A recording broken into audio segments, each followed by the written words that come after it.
வணக்கம் அன்பு நேயர்களே.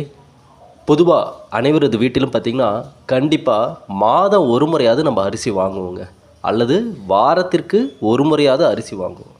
அது அவரவர்களுடைய வருமானத்தை பொறுத்து அமையுது. இருப்பினும் அந்த அரிசியை கூட வாங்க முடியாத அளவுக்கு சில வீடுகளில் கஷ்டமும் இருக்கதாங்க செய்யுது. அங்கே தான் பிரச்சனையே இருக்குது.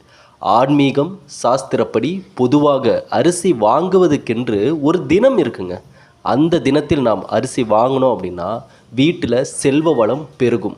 அப்படி எந்த தினம் அது, எந்த தினத்தில் அரிசி வாங்கினால், எந்த கிழமையில் வாங்கினால் இந்த செல்வம் பெருகும் அப்படின்றத பற்றி தான் நம்ம தெரிஞ்சுக்க போகிறோம். ஆகவே இந்த பதிவை பார்க்கக்கூடிய நபர்கள் இறைவனுடைய அருளை முழுமையாக பெற்ற நபர்களாக தான் இருக்க முடியும். ஏன்னா நல்லவர்களுக்குத்தான் நல்லது வந்து சேரும்.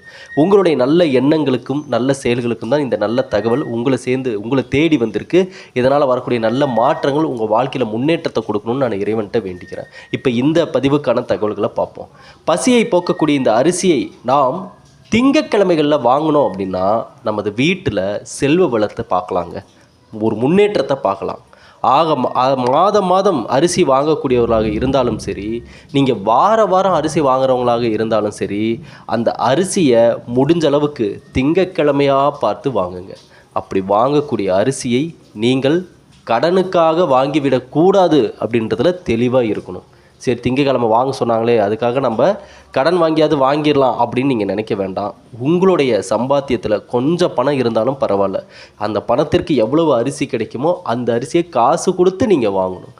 ஒருவேளை கடனுக்காக அரிசியை வாங்கினீர்கள் என்றால் வீட்டில் கஷ்டங்கள் அதிகரிப்பதற்கான வழிகள் தான் உருவாகுன்றதை நீங்கள் தெரிஞ்சுக்கணும்.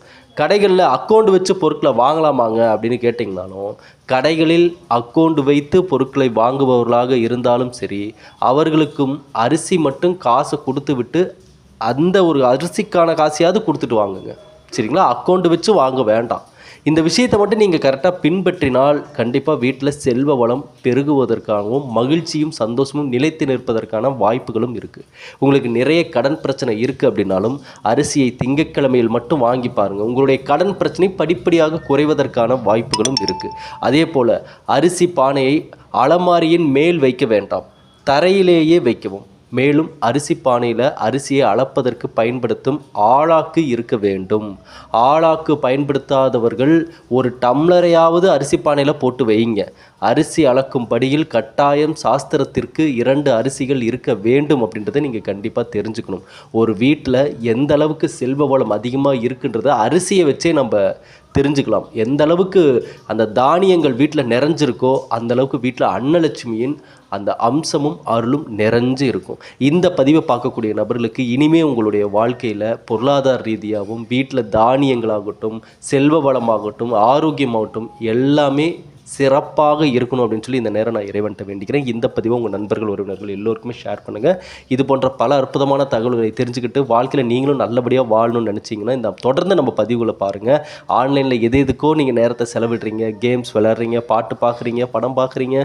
உங்கள் வாழ்க்கைக்கான எதிர்காலத்தில் நல்லதை அடைவதற்கான கடவுள் கொடுத்த இந்த ஒரு வாய்ப்பை, இந்த ஒரு வாழ்க்கையை நம்ம நல்லபடியாக வாழ்வதற்கான நல்லவைகளை தெரிந்து கொள்ள நம்மளுடைய பதிவுகளை தொடர்ந்து பாருங்கள். நன்றி, வணக்கம், வாழ்க வளமுடன்.